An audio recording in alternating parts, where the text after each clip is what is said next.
How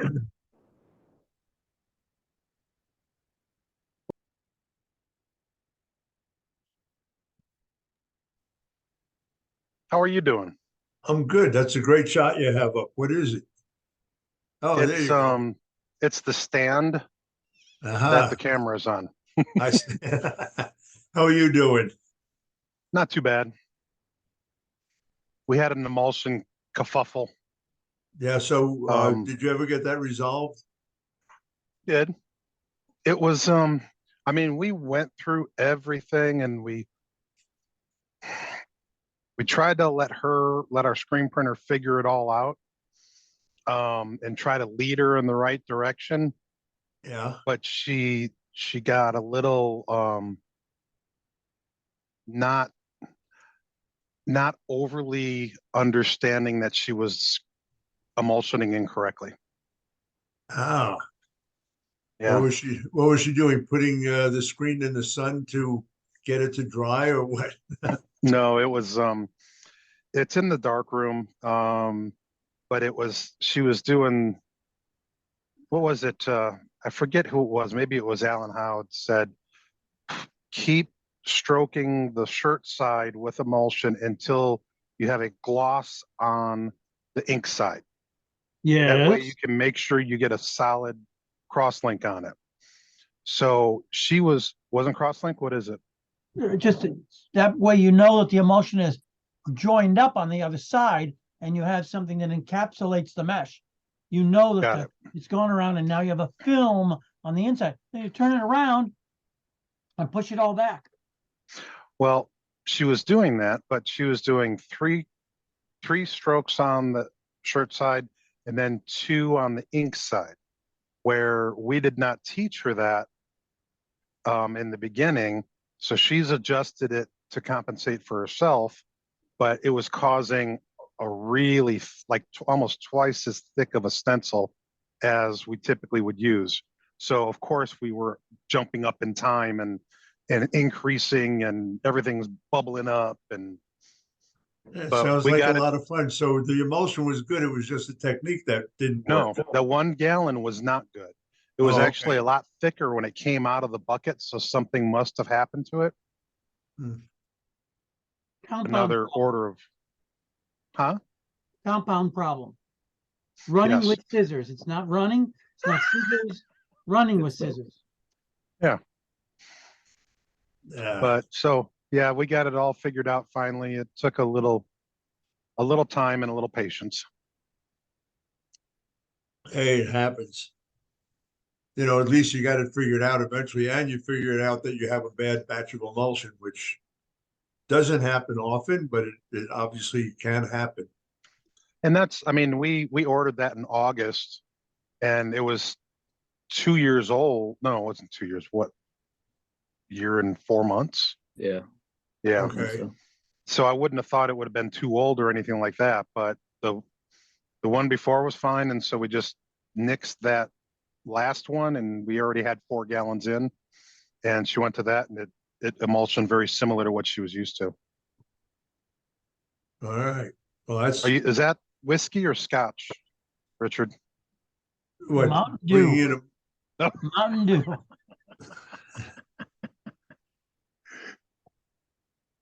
a. I got to finish eating my stew. Go So ahead. Nobody's Adam gonna can stop you Adam from can eating. talk. That's right. You're on lunchtime. I don't get to do lunch until after this is over. It's all So right. I'm gonna go out. There we go. I'm still here.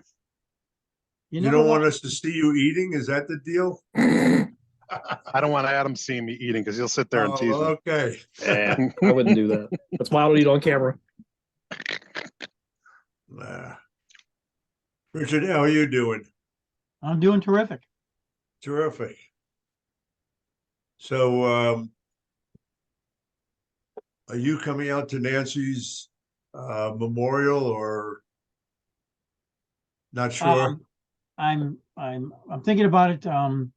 Ray Greenwood is thinking about renting a car, And driving and I would out. meet them at Wendy's house, Wendy Stanfelder, and we're thinking about driving down together. Yeah, I'm flying in for it. So get to get in on Sunday and go home on Tuesday. But yeah. Oh, well, But what a way to go. You'll stop in and see Eric at the same time. Huh? You'll stop in and see Eric at the same time. Wouldn't be a bad idea.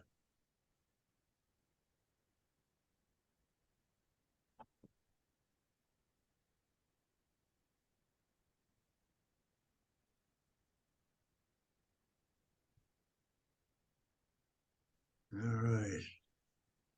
Hello, Charles. Hey there, how are you? Pretty good. How are you? Oh, good, good. Charles, how are you? Pardon me? No, I was talking to Sorry. getting everybody on. I'm still waiting for Andy to show up. Hey, Charlie. Charles, how are you? Pretty good. How you been? Not too bad. That's Weather good. weather is getting better. I mean, we had some pretty ugly stuff for a little while there. Oh, really? What was it? About a week ago, it was 10 below zero. Oh, man. So it was not fun. Richard, you didn't get too much of that stuff, did you? Missed you guys. No, it literally, it did pass us by. So Yeah. it's, it's been cold a couple of days. It's Michigan. Well, I You know, know, and It's you know, 45 cold is degrees one- today. 45 degrees today. Yeah, that's where we are. We're in the 40s today, and actually, I think 50s tomorrow, which isn't bad at all. But 10 below is definitely not. When the high for the day is like 3, it's definitely it sucks. I've done Only good jobs. thing is you don't go out at all. I've done jobs in Canada where the temperature never went above minus 20 below I zero. know. And we're out at 11 o'clock at night watching curling with our jackets open after the second week. We're running around in Bermuda shorts. We look like Lon Winters with shorts on. Yeah. I had that. I did a job in South Dakota where the week I was there, the high for the week was minus 10. And I had my fur coat on, and everybody was wanting to buy my fur coat. I was like, yeah, When I see me lived in in the North summer about it.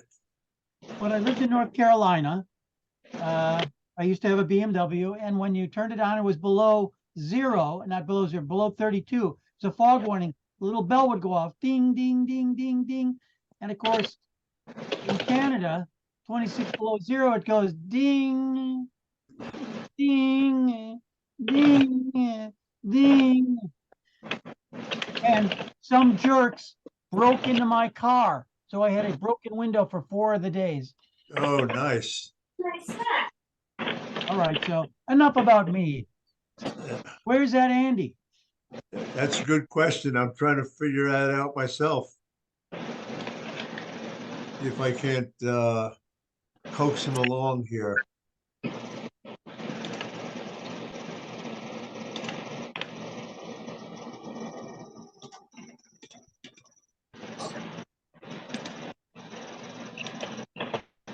Hey, Charles, you're making a lot of noise there, adding up all the counting from criminals. Yeah, sorry. Let me mute myself here.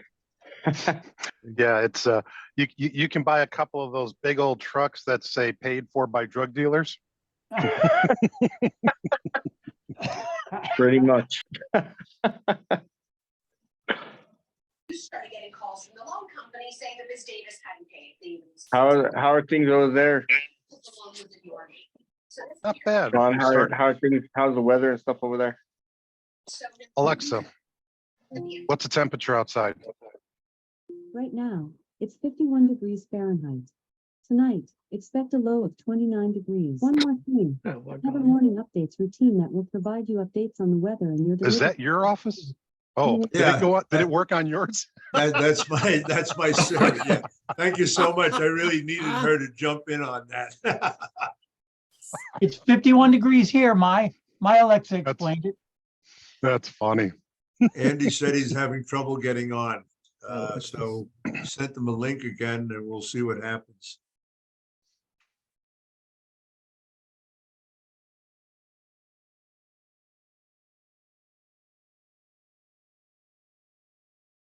18 months ago, Impressions Magazine reached out to me and um, Michelle Moxley and Marcia Derryberry for us to choose the very first Impressions Lifetime Achievement Award. And it took me approximately 15 seconds to say Andy Anderson. And I called the Yeah. ladies and said, I mean, we could go through a lot of work, but they both went, oh, yeah, duh. Then I spent a month collecting information which nobody paid any Hey. attention to. All right, finally got Andy working his way on.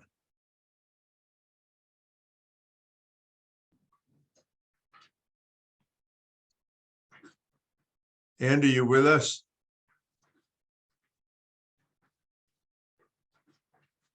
Charlie. I'm using that, Work- Charlie. Working hard on it. Oh, well. We'll see what happens.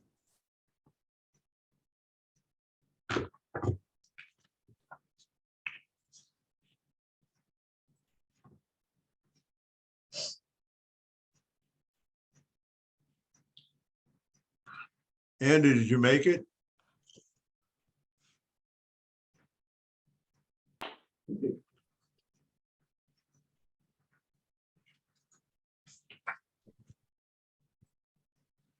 Connecting to audio.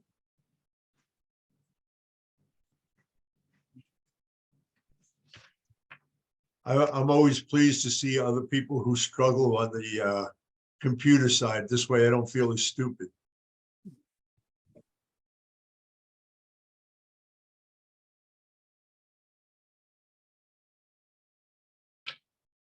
So I just moved the quote down so the girls can see that it's relevant now.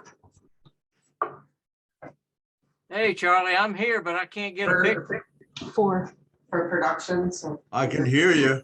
Yeah, all right, now we got it. Sorry. Yeah, I Well- can't see you, but I can hear you. Yeah, it keeps going on and off. Okay, all right, I think it's on now.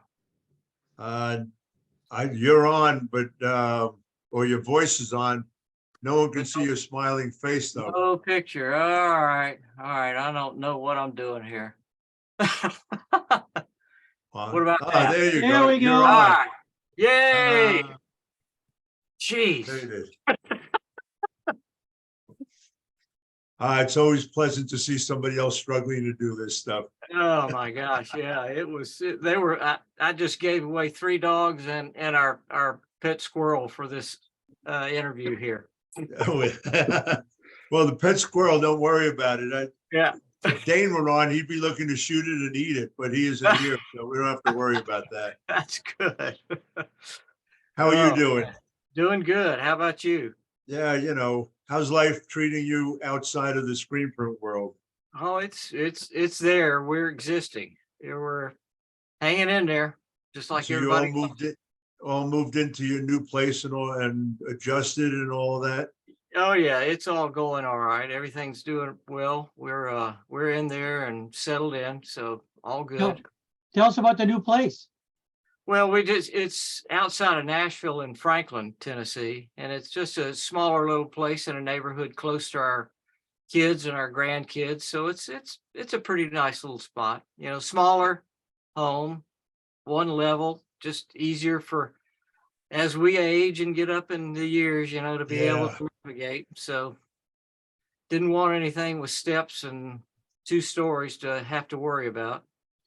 And plus it's a lot less square footage than we had in the old place. So it is what it is. Just have to, get used to a whole different neighborhood. I've been in the other place for almost 40 years. So it's, Yeah. It does do take some adjusting without a doubt. yeah, it takes a little bit. Yeah, everything, but it's okay. Everything's good. We're kind of looking at potentially doing a move as well, but gotta wait for the market to recover a bit now. Yeah. Oh yeah. Interest rates to maybe go back down at some point. So I get it. I know Yeah. what you mean. So you're still working on your bikes and stuff, still painting bikes? Yeah, I'm doing a pretty limited version or amount of that stuff. Not doing a whole lot, but just enough to kind of give me something to do to keep me out of everybody's hair for a while. Give the old guy something, throw him out in the yard and let him trim the grass with scissors or something, one of those deals. Okay, But yeah, I'm staying as busy as I need to right now. any thoughts of drifting back to the industry as like a consultant or anything on that level? Well, it's, I'm always open to ideas and thoughts. From, the way it looks right now, everybody's got all the information they need off the internet, right? Oh, well, yeah, YouTube. I mean, is there anything better than YouTube as far as getting great information? Exactly. So, what's the use of having all us old guys in there telling you what to do? So, I don't know, but I'm always open, but I'm sure in the last 3 years things have changed quite a bit, and I don't know if my information would be valid anymore. So, I don't know. I have a feeling that it would still be quite valid. well, it'd be nice, but yeah, we're just kind of going through the motions, kind of looking around, kind of seeing what's happening. So, Yeah.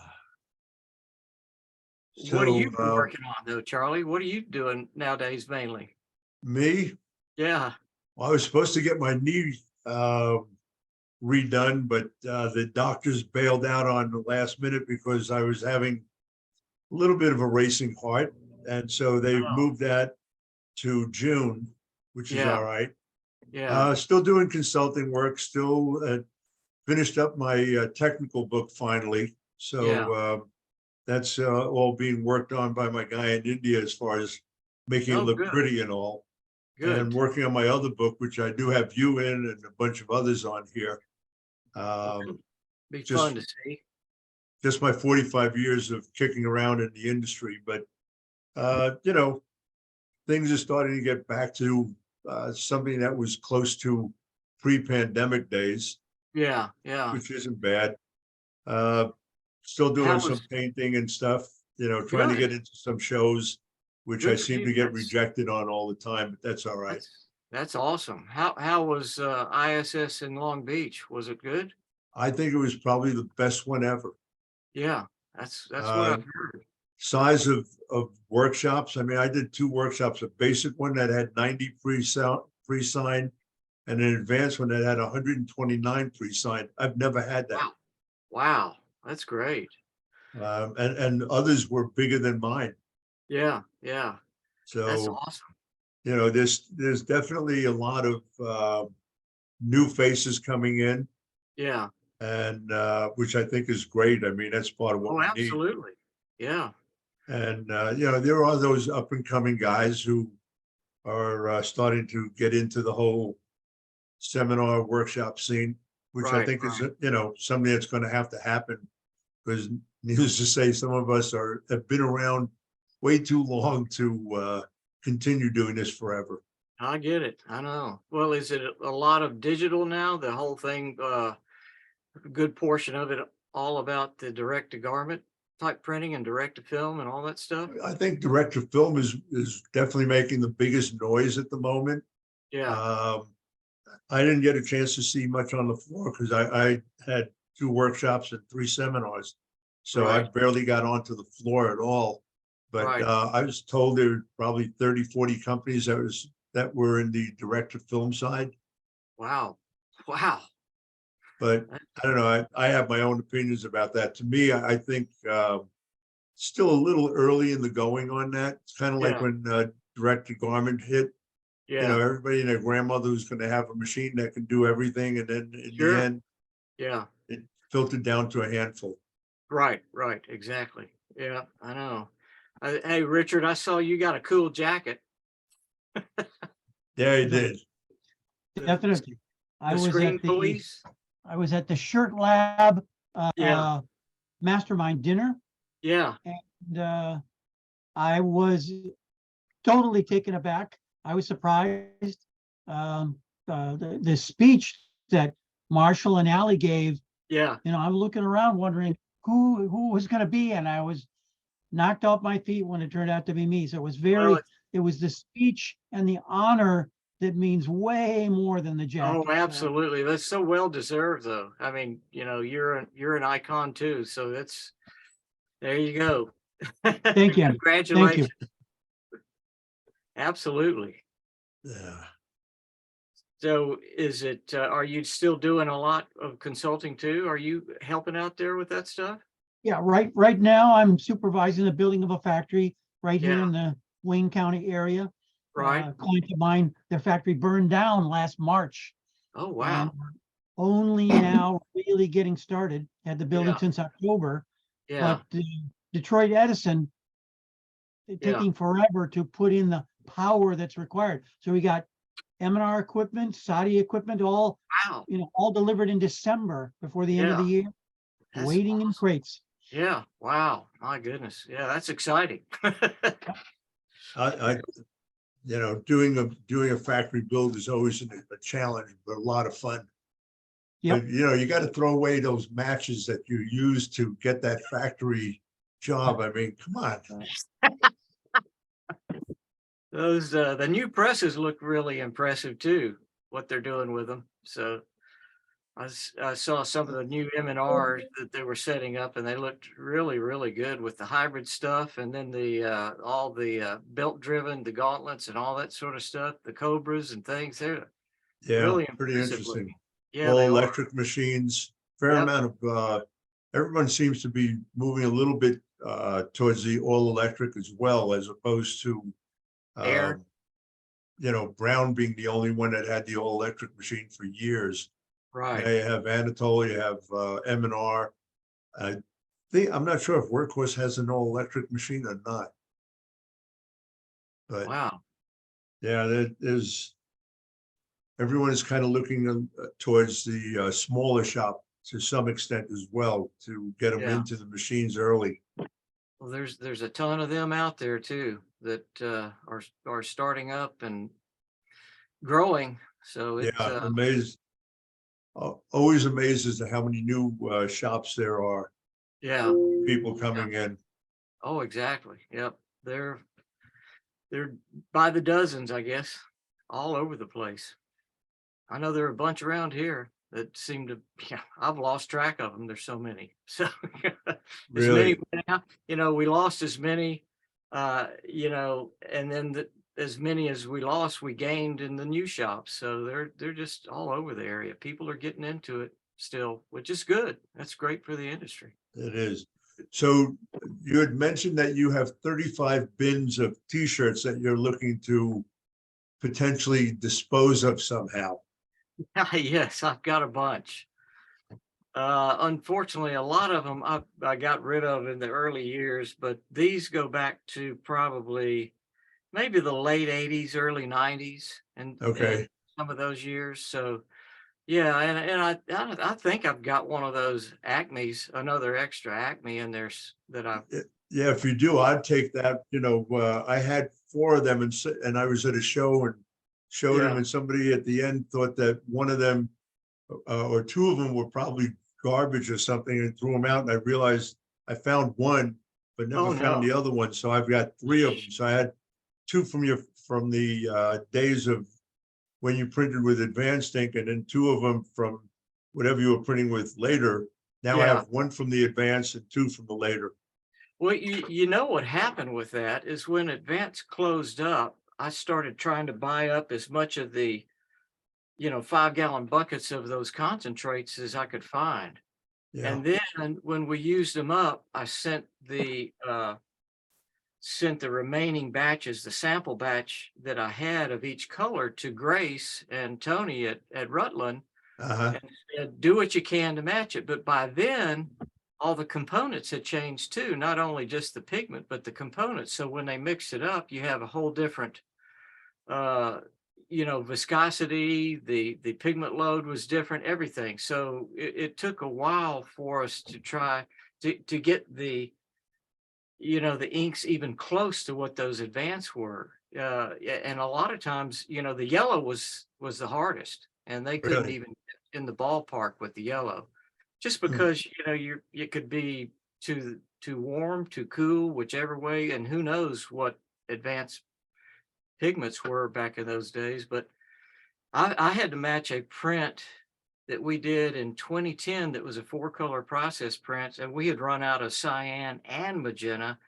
and our image setter had gone down, and the customer wanted the same image, and we had to take out his old address that was interlaced, in through the whole image of the CMYK, redo all of the film, take that out, and re-output the film. We output it on our Epson 4900s.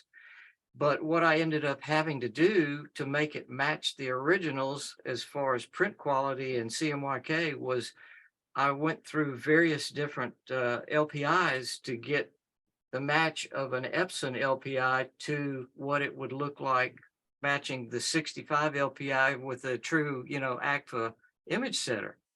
Ooh. And it ended up being, I did a 71 LPI Epson, and it worked perfect. It matched I had guys coming in that were, our local ink sellers and sales guys with supplies and stuff. They couldn't tell the difference in it. So that tickled me. I was, just going, wow, we got lucky there. But the only thing that you could tell was there was just a tiny bit of, the AGFA Select set was just so smooth through the transitions and the pastels and the highlights on a CMYK. And the Epson was just a little bit grainier, just a tiny bit. Well, it's Nobody a else. different kind of dot too. Yeah, that's the whole thing. You're printing with bird splats, and the other one was a true, nice sharp-edged elliptical dot. So Yeah. but it all worked fine. They were happy. Everybody was good, and we ran the job and moved on. But yeah, those matching those old, there's never been another ink set like those advanced inks. I don't think. The process inks. The colors were so well balanced and good, and just beautiful process print jobs. From those inks. Yeah, it's interesting. I mean, I remember back in the probably early 80s, when a bunch of the ink companies got together to try and decide what the process ink should really look like. And of course, the whole thing fell apart because each one of them thought that their process colors should be the right ones. Yeah, exactly. Yep. Yeah. And we tried about every one that was out there during those days too. Yeah, well, I mean, I was involved back in the 70s working with Union and getting, I went into Richard LeBov's office, said, hey, I need 4-color process inks. And he said, we don't have any. Yeah. It's like, what do you mean you don't have any? He said, well, no one ever really asked for it, so we never had any. Right. I went and worked with his chemist in the back, David Bruce or Bruce David. I could never remember which way his name went. Yeah. And brought him the Pantone book and said, I want to match the Pantone colors at the front of the book, which was I think there's 6 colors, not 4, because there was a Rubine red, rhodamine red. Yep. Yep. Anyway, he matched it up. Initially, we printed, they were too weak, and that's when he came up with tins of toner so that we could increase the strength of each of the colors. Yeah. But the colors that they use today are still the same ones as they were back then. Yeah, and they still have a Rubine red too, don't they? Right? I don't know what they have. Now that Aviant owns all of the major ink companies, they've gone through a bunch of changes. I just tested out some of their new 4-color process inks, and I just thought their magenta was a bit on the strong side. So they're sending me another set for my next workshop to try out. Yeah. Well, that's the other thing that was nice with the advanced stuff. Since it was the concentrates, we just based them back with the shape or the Rutland top tan additive. That's after advanced. What I can't remember what their clear base was called that we used back in those days. That Richard may know. Do you remember it, Richard? What that was? It was plaques. There were 2. Wait. No, I am unmuted. There were 2 plaques. There was plaques 800, which is the regular base, and there was plaques 850, Right. The half-tone base. Right. And typically, the Plax colors were 3 times the concentrated that you needed. Right. So Plax, straight out of the bucket, was pretty good for dark garments. Yeah. It Yeah. flowed so well. But if you split it in half, 50-50, Plax with 800, it was still a nice, but Plax 3-to-1 was a typical terrific ink for white. I Yep. grew up on that series and loved it, and spent Yep. a lot of time working with Fred Clark in the Right. old, getting the process colors just so, because my Rubine formula for magenta, which I don't remember what it was now, but you know, it was an exact match to the Fred Clark clear, Yeah. The color key. color key chart. Yeah. Yeah. Exactly. Yeah. Yeah. What Yeah, I found with working with Serochrome Seps was that the Rutland 4-color process colors seemed to match up with his separations quite well. And not that I was in love with them, but I found that the Rutlands were a little more fluorescent-y almost than some of the others, but on the testing I got to do, that seemed to work out well. But you know, then again, we were also using color keys, so those were the CMYK color keys, which I don't know who. I guess that was based on the Pantone colors, but I'm not sure. Yep. There. You know, I mean, I have a set at home of separations that included a chromalin, a set of color keys. Then you did some printing for me on this particular set, so I'm not sure whose ink you used, but I thought it was Rutland, but I'm not sure. On which one was that? Which, That was with the Parrot. oh yeah. Yeah. Yeah. I'm not sure either. That you know, I'm we pretty had, sure, I thought you marked it up that it was Rutland, so. it uh, probably was. Yeah. We had we had Rutland and we had the Advanced back then. So we used, you know, which a lot of times I'd put in whatever it seemed to match the artwork or the color key, you know, better. Yeah. Sometimes it was, you know, if Fred wasn't doing it, it was coming from who knows where, and a customer would send in their own SIPs Yeah, or that we was would always a joy. yeah, oh yeah, absolutely. Or we would do in-house and work with the local engraver, and you never knew what they were going to end up doing, so we had to rework those a lot, you know, and get them corrected. But yeah, I had a whole shelf dedicated to our process inks, and every one of the colors, the CMYK, I had different values that we'd used and based down with either the 800 when it was Plax, or the soft tan additive from Rutland, you know, the shape. And it was everything from a strength of 20-to-1 to 1-to-1 to 1-to-5, you know, so that's all over the place. Just whatever made it work. That was the main objective. A lot of times we monkeyed with it, and it would take, you know, whatever it took to make the job go. But, you know, we were, you know, a lot of times that we were running those things through the 355s. And then when Newman brought out his mesh, I think it was the 380 or 390 or whatever, I can't remember. And then Saudi had some of their mesh too. So each time you change the mesh, you'd lose a little bit of the saturation or the concentration of part of the image, you know, to get the detail in the pastel and the highlight area. And so we'd have to go back and maybe alter the strength or the concentration or whatever of the ink to adjust for, you know, the saturation that you wanted. But those are fun days. Yeah. I'm not sure how many people are actually doing 4-color process that understand what they're doing today. Yeah. Yeah. Well, Shirley, you there? Hey there, how are you, Ed? Good. Sorry about that. I was riding on a 2-lane road and I started to get a little nervous. So just stay on the right side of it. You're okay. yeah, definitely. I'm still there, so I'm good. How are y'all doing? we were waiting for you patiently. Now that you're on, we are all excited.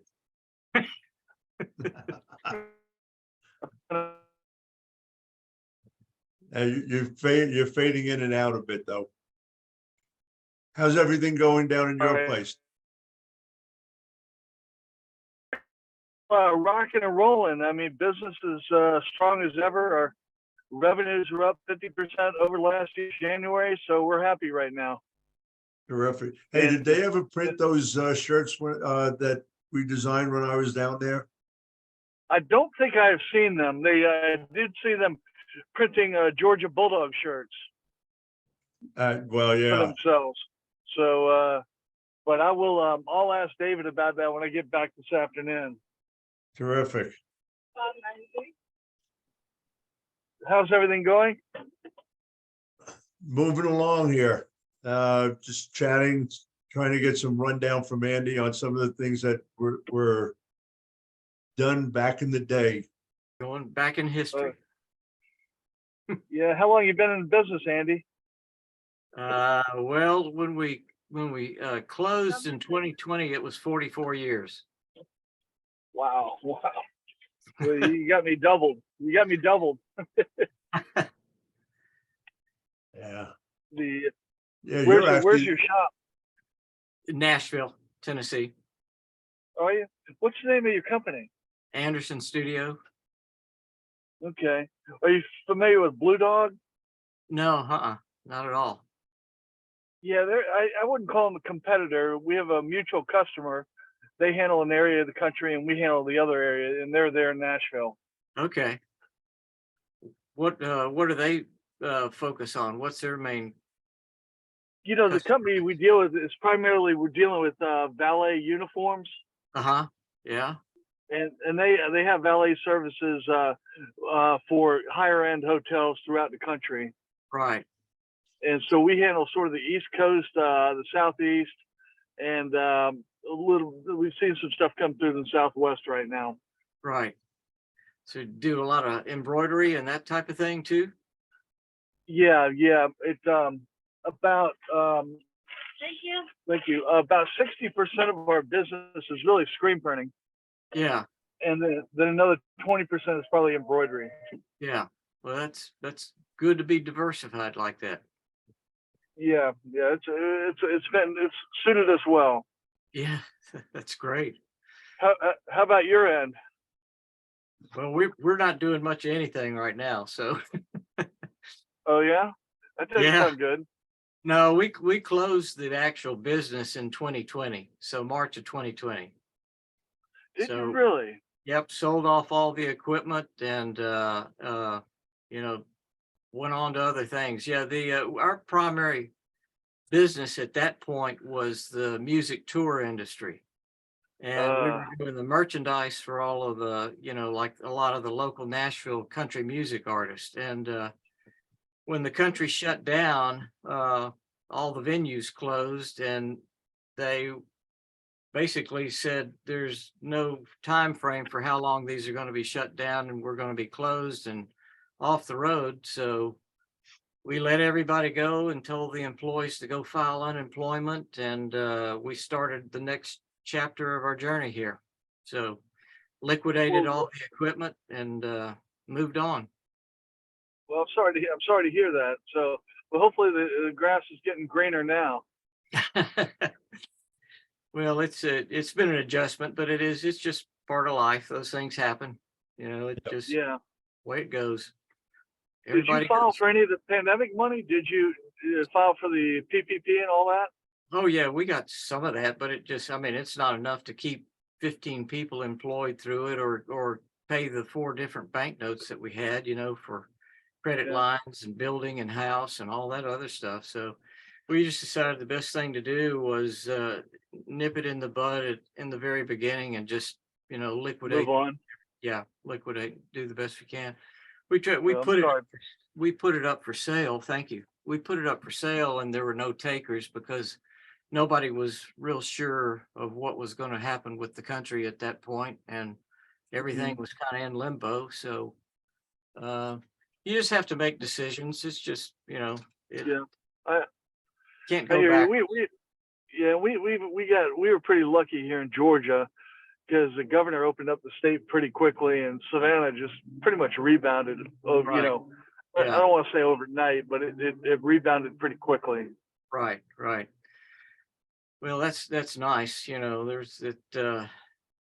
Everybody handled it differently all around the country. So but the problem was with us is that the venues where all these artists tour were in different areas around the country, and each state was doing it differently. So basically, if they couldn't, fulfill the tour dates and have enough to warrant going out on the road, then they just basically and they were adding regulations and stipulations in the ones that did open. So it basically limited the amount of people that they could have. And, it just didn't, we just saw the writing on the wall and decided to act on it as quickly as we could and just try and make it through the period. So It just ripped the Band-Aid off, I guess. exactly. Yep. Yeah. So, well, shoot. So now what are you doing now? Well, I'm just sitting here talking to Charlie, just trying to figure it out. Yeah, right. But and Andy was big on doing motorcycles as well. yeah, Oh, when I started all of this, I started painting and building motorcycles in 1970, and I printed my first shirt in 1971. So Wow. I figured that I just would go. Actually, when I opened the studio in 1976, I was doing it mainly to do artwork for album cover work, airbrush work, custom vans, motorcycles, all that sort of stuff. I had gotten out of printing because I just couldn't figure out that there was enough money in screen printing t-shirts back in those days to keep that going. And Yeah. then we got back into it in 78 when we had customers that kept asking, could we do shirts or how do we do that and everything? So we bought equipment, actually, and Richard knows this, he's seen this, but I went to the St. Louis SPA back in those days convention in 78 and bought my first manual press from Riley Hopkins. And Yeah. there's a picture of me on the cover of that screen printing magazine. I think it's the October issue of screen printing where I'm standing there talking to Riley Hopkins. So it's kind of interesting. That is so funny. I think we have one of those manual presses in our shop. They're That's a good good press. thought, Charlie. You do. You Was have a that Hopkins and you have a Hopkins there. Yeah, I thought so. The trips do everything they can to avoid using it. So They're good presses. They held up. They were just bulletproof. Riley comes from a background in automotive engineering and that sort of thing, and he built those presses, like he was going to build the frame on a Formula One car. They were really well made. They were. wow. Now, when you closed up shop, how many presses did you have? We had two. We pretty much did all of the tours, using two presses. It was just we'd set up the front on one side and the back on another and run. We did Garth Brooks, Taylor Swift. We did Taylor Swift's work from 2007 to 2018.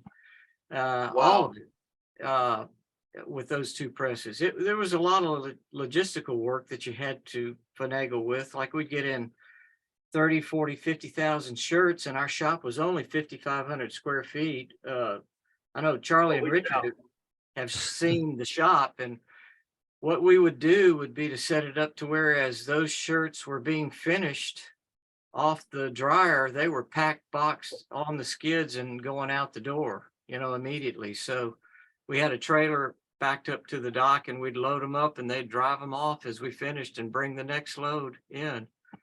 So it was pretty efficient, I'm sure.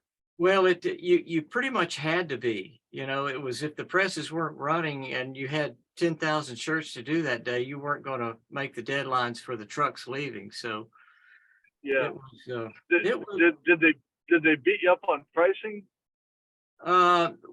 some of the guys did, but the majority of them really were very good with working with us because, and it's not only the pricing that they appreciated. We had, our packing lists were spot on. The boxes were packed properly. The labels were all on all the boxes. The shipping tickets were all done. All the I's were dotted and the T's were crossed, and we communicated with them really well if there was issues, and they appreciated all that. So it's a lot about the service as opposed to just doing an image and how cheap can you do the print for, and there's value in that part of it too. So Charlie and I've had that discussion because I that's where we are. We have an overabundance of service. I'm so customer centric that when they go to our competitor and they get treated like crap, they come back to us immediately. So and I agree with you. I totally agree with that. Well, I just had this past customer come back to me and say, we really miss you. We appreciated what you did with all the logistical part as much as the printing. And they said the guy that they're using now, they will ship in 1,000 shirts and he will ship them back 1,000 printed shirts. They don't go through and pull the rejects out, even if they're factory or print rejects. He just ships them back, bills them for the 1,000 shirts, and that's it. And so they have to end up going back through the boxes because when they get to the tour venues, then they're pulling out all these shirts, and the next thing you know, you've got wrinkles and holes in the shirts and stuff that the guys are ended up selling, and the customers are bringing back to them complaining. So it just it works all the way around. It's a full service type thing. It's not just the printing. So when I was working with Ed a couple of weeks back, he has a client that stores their shirts in a container, so to speak, unfortunately during the summer. And so it was cotton shirts with a base of polyester ink, and ended up ghosting the hell out of everything. I'm sure. Yeah. Those containers like that, they get, it's like an oven in there, isn't it? I mean, it's just, they're baking shirts. But yeah, it was one of those things where hadn't seen that happen before, because usually ghosting occurs at the shop level. Right. These left perfect. Yeah. The way they were stored is what created the downside. Yeah. Wow. Yeah, that's that can be a nightmare. I think I'm back with you now. You are. We were just talking about the ghosting on the shirts that you had that was stored out in containers. Yeah, we're using that ink, new ink you introduced us to, the cotton ink. So yeah, I think you got to go that way. Otherwise, you just risk having the same situation again and again. Exactly. Well, Andy, if you've got any customers you want us to help you with, don't hesitate to let me know. I think Charlie will vouch for us. Any old customers, and I can work a deal with you if that'll help you. Well, I think they've figured it out. So they're doing okay. But yeah, I appreciate that. If there's if something comes up where I can pass it on to you, I'll certainly keep you in mind. Yeah, that'd be great. That would be great. Well, good. So where are you traveling to next, Charlie?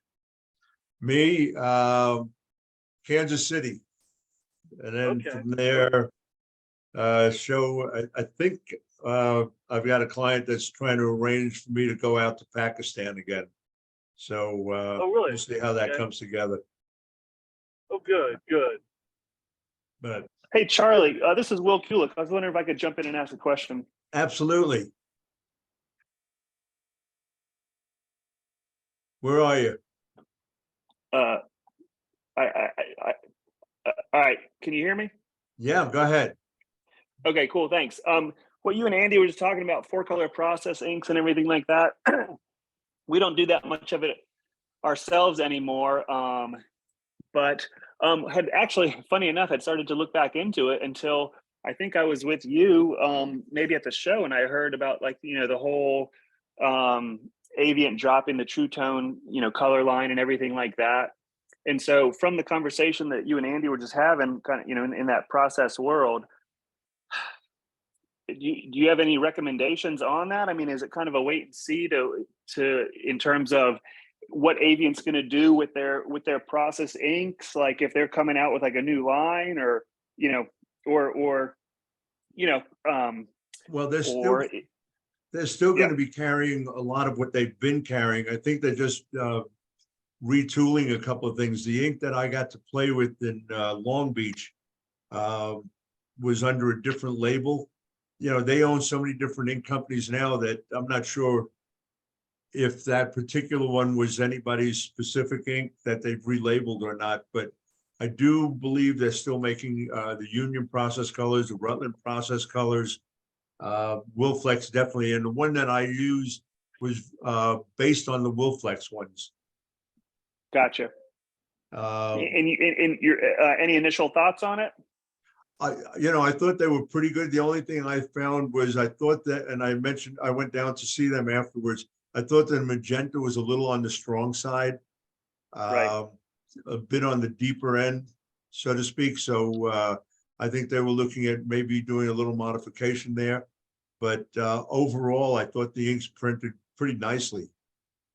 Okay, cool, good. I mean, I only asked because, funny enough, having taken a class with you, several years ago up at SGIA, back when it was SGIA, I remember you talking about, those True Tone process. And after that, I was like, well, if Charlie Taublieb says this is it, then we're not going to even look. We're just going to go with what he says. Well, I still like the Union inks. I mean, that's something that I got accustomed to. And I think every shop, whatever ink you jump on, you're probably going to want to stay with it, because at least you get a feel for how it responds in terms of the strength of the colors and so on. We use the True Tone, Charlie, at the end, Yeah, They, I really like them. In fact, we did a lot of the sample stuff in the early days of that stuff that was, I think, that they put up at the shows, from some of the early work that Mark was separating. Right. And it was some of our early art, like those birds and the wildlife stuff, and that was all True Tone stuff. Yeah, well, I know Mark was quite involved with Richard on the True Tones later on. Yeah. And did a lot of testing with it. So he would have probably geared his machinery to that colorway. Exactly. Yeah. They set, I mean, we didn't have to do anything. We basically set it up, did a strike off, and it was good to go right off the bat. So it didn't take much work at all. They were great. Yeah. Cool. It's still it's funny because when I do the workshops, I've been requesting the True Tones, but they've been sending me whatever new stuff they have instead. So I get a chance. So, which is fine because it's a workshop. So I have no problem playing around in a workshop. It's not for a job or anything. But right. They sent me one set in Long Beach, and then I have a similar workshop for the DAX show in Kansas City, and they're sending me a different set of colors to play with. So wow. It'll be interesting to see how those. I'm using the same imagery, so I'll see how much of a difference that might be. Oh gosh, that you could end up with a nightmare on that, but it's well, it's fun. A workshop, so I don't worry about it in workshops. I don't have anybody I have to please. Exactly. That just reminded me of the Bullseye workshop that we did, where Bill Wayner and I were printing that process job, and I can't even remember what it was, but that was quite an interesting event too. Do you remember that one? Do I? So I've been working on my book. So I actually put together, I think I have, so we did 13 years at Bullseye. Yeah. And I think I have when it was the get together. 7 of the originals, but I do have the shirt that you're talking about. That was the one that Dane did for the 11th anniversary.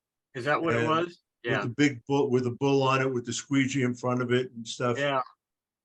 And that one actually took a silver at the SGIA show. Huh.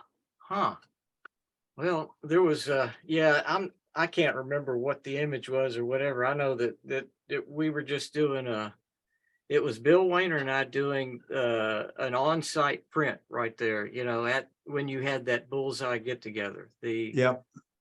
But Yeah. anyway, I don't know, maybe 91, 92, somewhere around that time. That we did one. It was probably 93. 93, okay, yeah. Yeah.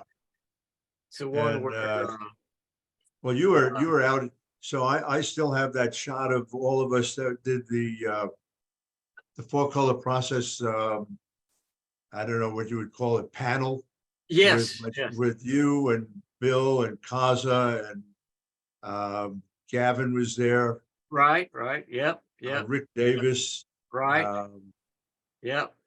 Yeah. That and Mark Buchanan. Yeah. He's the one who took the photo and could never find the original. So the only thing that we still have is the magazine shot. Oh yeah, I've got it. I've got it on my computer here somewhere. Yeah. Yeah. That's a good one. That was definitely an interesting panel. Yes, it was. I think we were able to answer pretty much any question that came around as far as process work went. I know it was fun, but you That know, was. talking about the process thing too, you know, that's kind of where the sim process evolved from, is just having more latitude with the shirt colors that we were printing on and being able to control more areas. So that's basically why, you know, all the printers kind of gravitated more to the sim process type work too. You know, because it was just, you know, we wanted richer, brighter colors and more punch in the prints. And Yeah. especially when we were having to do so many black shirts. So, Well, you know, I'm still a fan of simulated process. I mean, much as I enjoy 4-color process, I think simulated process is certainly the way to go as far I as do too. Yeah. being able to crank it out. Yeah. And you have so much more control if you're running, like, you know, we're running some of those Garth prints or Taylor, and they're, you know, 15, 20, 30, 40,000 pieces, and they all need to look alike. Yeah. And it's just so much easier to be able to dial in your flesh tones and specified clothes colors and you know, those type of things, and isolate those and print them as a you know, sim process job like that. But I agree. But the process jobs were just a bunch of fun to do though back in those days. Well, they were, and they definitely had that place. But you know, as soon as everybody wanted to go on dark colors, it definitely everyone's saying, "Oh, you can do 4-color process on a dark shirt by putting a white underlay down." It's kind of like, really, why would you bother? I mean, why not just go to sim process? Exactly. Yep. Exactly. Yeah. So I got a question for Andy. Yes, sir. I've seen your shirts in person, and I actually I toured your shop before Charlie and everybody else came in, and I appreciate your time with that. Oh, sure. Yeah. How do you only printed plastisol? Right. You didn't do water base or discharge, and your prints came out feeling like water based. You did do discharge. Yeah, we did discharge a lot in the 90s, you know. But because of, you know, chemical issues and smells and stuff like that, we just kind of moved away from it. But go ahead with your question. I'm sorry. You got such smooth and soft prints on the shirts. Were you adding any softeners or thinners or anything like that to it, or is it just the mesh count, the thickness of the mesh, and all that stuff to make it soft? It's all of the above, except we didn't cut or base our colors down. We used primarily, when we were doing all the simulated stuff, we were using the Wilflex MX system. And the MX system is a very, very soft ink. And we use the Quick White, their Quick White, which is, it's a low bleed ink. So it works, you know, as a semi time blocker, but not as much. And then we were 100% Newman roller frames. So all of our screens were tensioned and maintained with standardized tensions that we had used in our shop for decades. And Our squeegees, I had 2 squeegee sharpeners. This is one thing that a lot of people don't do, but we did. And we sharpened our squeegees if they needed it, every job that we set up. So that you eliminated the variable of what your ink deposit was going to be. Our off contacts were very low off contacts, so we're not jamming the ink in, and it was putting down a pretty thin layer. And we also used in the later years when it came out, the roller. But before that, we would put a screen down and a blank screen and just put some ink in it and old squeegee, and just after we printed our base coat and flashed it, we would press it down with the spot screen, used kind of like the roller screen does these days. And that's primarily what we did. But we were doing our meshes were pretty high. We were running a lot of those sim process jobs in the 300 and up meshes, 305s, 330s. That's about as high as we went, but it's mainly the stencil, the tension on your screens, and the off contact and sharp squeegees. All of those components, added to what we were doing. When we did our white bases, I actually was putting down a lot of times 2 white bases in the beginning. So we would go back into our separations, and I would pull back our basic white base, which was the good global white that you would normally use in a sim process job that had pretty much the white all the way out to probably a 20% maybe at the most. And then I would pull one back and put that in the hottest areas of the white where you need the most saturation and the brightest colors. I would print that down first, then go to a global white, print that, flash it, roll that white, and then go on to my colors all the rest of the way. But, we were using 16 color presses, so it was easy to do that. You could do it with, our other press for our back press was for doing the backs was a 14 color. And if we had 2 flashes in that, a lot of times we would just go with the 1 white base and just deal with it.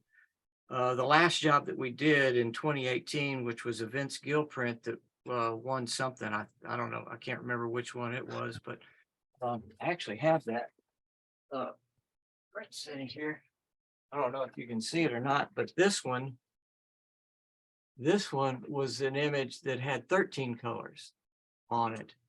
And it had so many unusual blues in the in his shirt, and then the type was a metallic blue. So we had to dedicate a screen just for that type and mix up a brand new PMS color that just come out with this blue that they use for his album cover and all the other PR material. And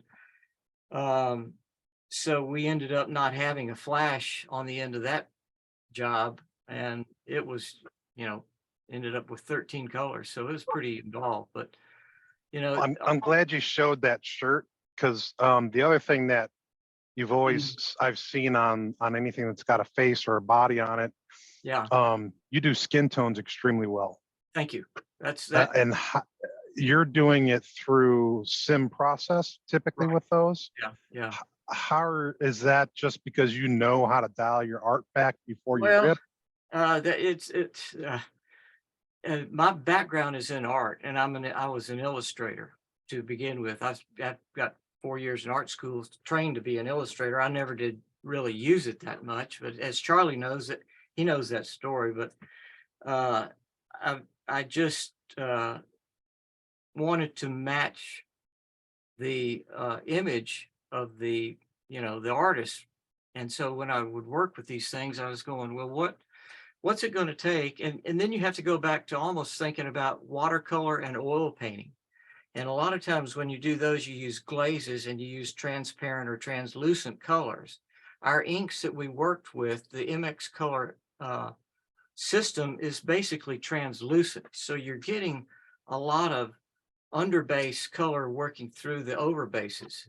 And it really produces you know, a lot of the depth in those skin tones and the other areas that you're working for, if you work your white base properly, and then the colors that go over those other colors. So it's layering.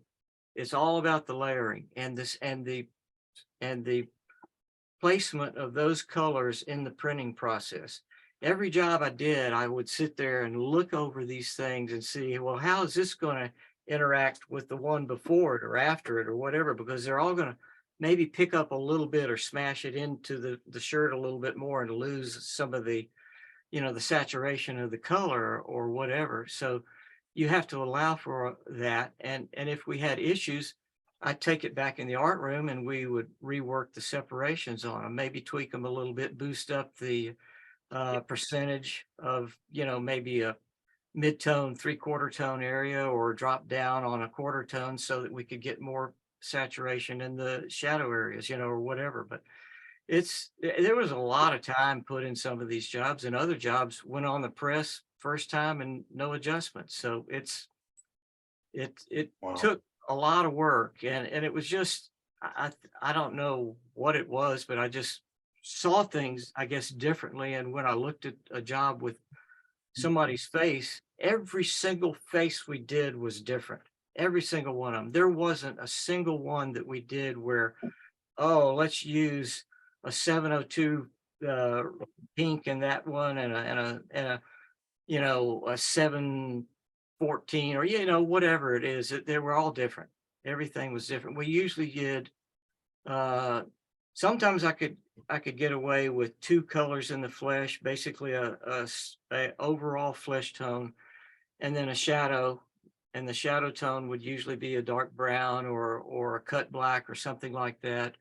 Or sometimes it would be, you know, a stronger magenta red that mixed in with the flesh tone shade of a tan color, and make the, you know, warm reflective shadow on the face or whatever. But it's on that particular Vince Gill that you just saw, I only had 1 flesh tone in that because I was so limited on my colors. I mean, I had a guitar. The guitar had 3 different colors in it to make it, you know. So it's like I had gray hair. You know, he's got gray hair, so we had to make a gray for his hair. There's a tint over his glasses. You know, it was a very, very involved print, you know, to do, and we worked ourselves to death on it to try to get it even halfway close. So before time runs out, sorry, what is your favorite print that you've done? I guess, you know, if I go back to it, one of the very first process jobs that we did that I really like, it was our Kenny Rogers print. And it was done in 1984, and it was one of those where it just, everything worked. It turned out really nice. And you know, then I guess there's been others through the years, and I could probably go back through those tubs that Charlie was talking about earlier, and every tub I pull out, I'd go, oh, this is one of my favorites, or this is one of my favorites. There's actually one that I did, and I've got it too. I've got the Kenny Rogers print up. If I can share my screen, Charlie. Oh, do you have that? I have a photograph I took from the awards. Yeah, I think I have one down in my basement, but But if you can let me share. I know what it looks like. Oh, this is the Garth Brooks print. I was going to say that didn't look like Kenny Rogers. No. I'm not sure where I got that one, but this is one that was one of my favorites. That was a good one. And then there's one that I don't know if we entered this or not. I don't think so, but this, I'm a motorcycle enthusiast. The detail in this little Triumph motorcycle right here and the gray values on it, just, I loved it. I thought it turned out really, really well. And, you know, as a printer, it just is one of those where I just went, okay, I like that one. So that's one of my favorite ones. I do have that. Kenny, you want me to get it, Charlie? You have time for me to just grab it? Listen, we don't have any kind of restrictions, so Okay. we can go on as long as you want to go on. Okay, let me grab it real quick. Now, So one of I- the things, Sean, one of the things you need to look into, squeegee sharpener. Yep, I know. Every year you tell me that. Yeah, that's the king. Holy cow. Yeah. There you go. And that was 1984. Yeah, None of yeah. those 16 head presses. Wood frames yeah. with negative newtons. Yeah, we didn't even know what a newton was at that point. So, and that was Union inks on that one. Wow. And I had no idea how to reduce the strength of those colors. So we used a reducer. That was pretty much it. I don't think on unions, you didn't ever have to reduce the colors. It was always a matter of boosting the colors. Yeah. But, yeah, those were what you just saw were a few of my favorite prints. So Awesome. Thanks for sharing. you bet. Yeah, absolutely. It's fun stuff. It's good memories for me. Yeah. And you Well, when had, you and you start to used break out PMI those- tape on everything, right? Pardon me? What'd you say? And you used PMI tape on everything? There was no Uh, PMI tape those days. I'm I not. just said that for Andrew. I think we did have a lot of PMI tape though, actually. I know you did, but that's all right. Yep, I know. Put a smile on Andrew's face now. So in 1984, Terry Kaiserman called me because I was going to the show and said, can you get a picture of that Kenny Rogers shirt? Because Andy wasn't going to the show and couldn't get a picture. Right. That's how Oh, I met. That's how I met Andy Anderson, was sharing that Photo. after that. Yeah, that's great. Wow, Richard, that's great memory. Yeah, man. Yeah, that's right. Terry worked for Union Ink at that time. Yeah, and Jeff Baxter actually shot me a picture of that too and sent it to me too. And he was with Advance at that particular Yeah, time. he was. Yeah.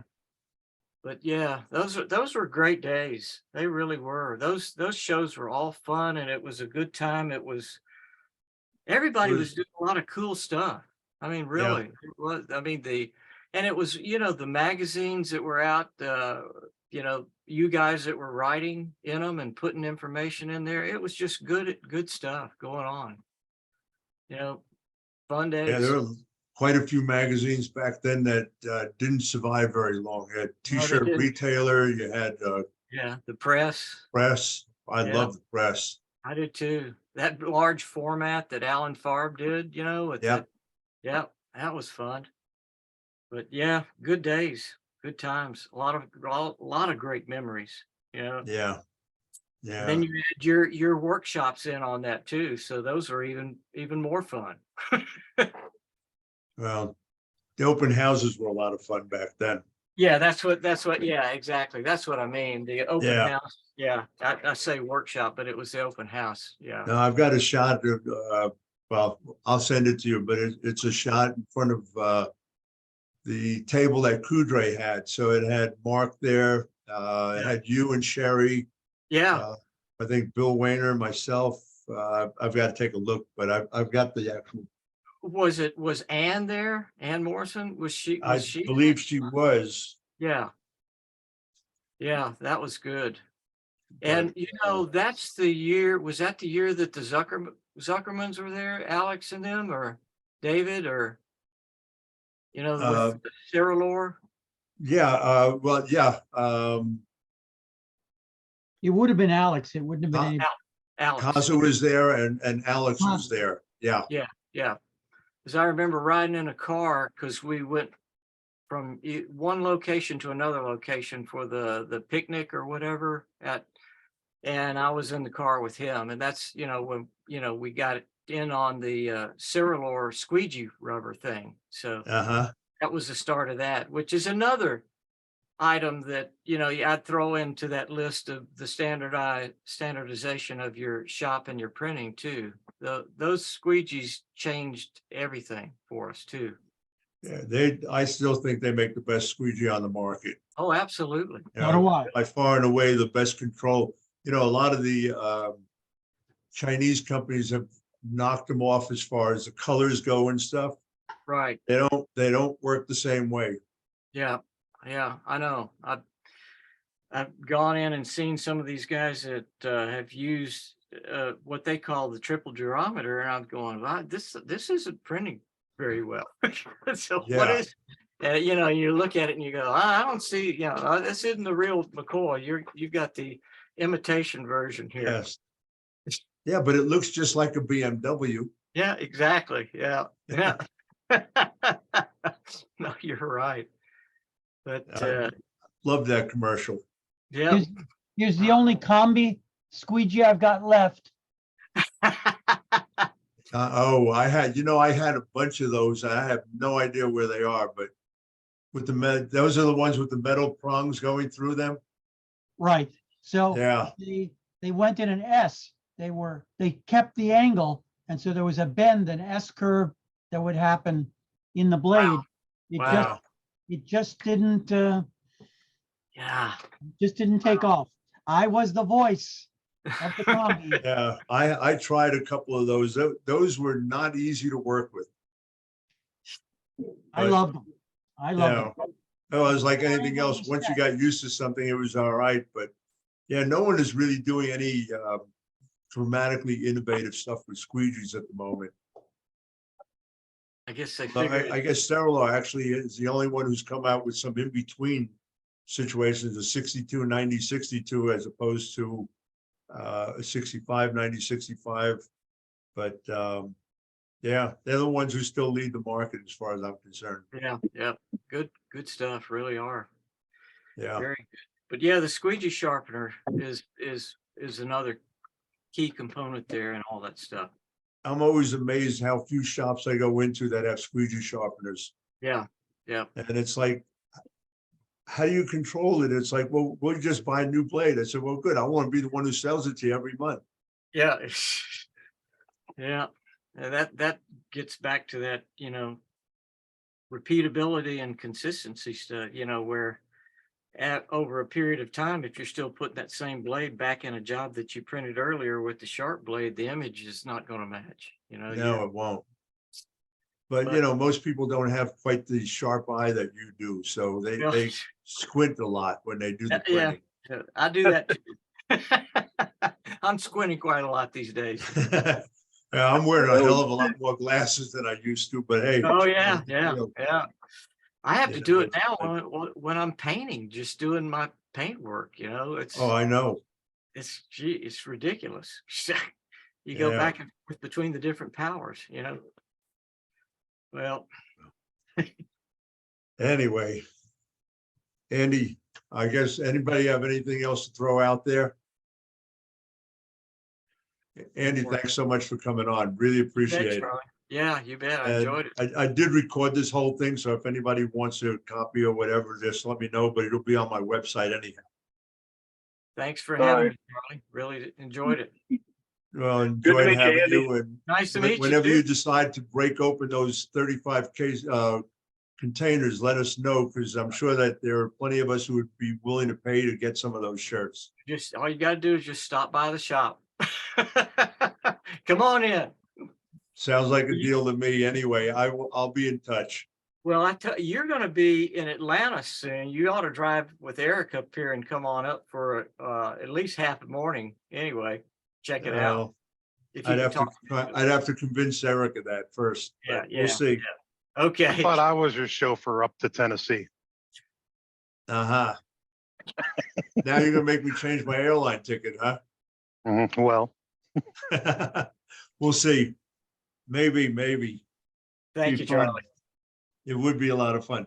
In any event, gentlemen, thank you all for coming on, and we'll see who I pull up in 2 weeks. But Andy, I'll be in touch with you, and the rest of you, thanks so much for being on. Thank you, Charlie. Have a good day. Bye-bye. Bye, guys.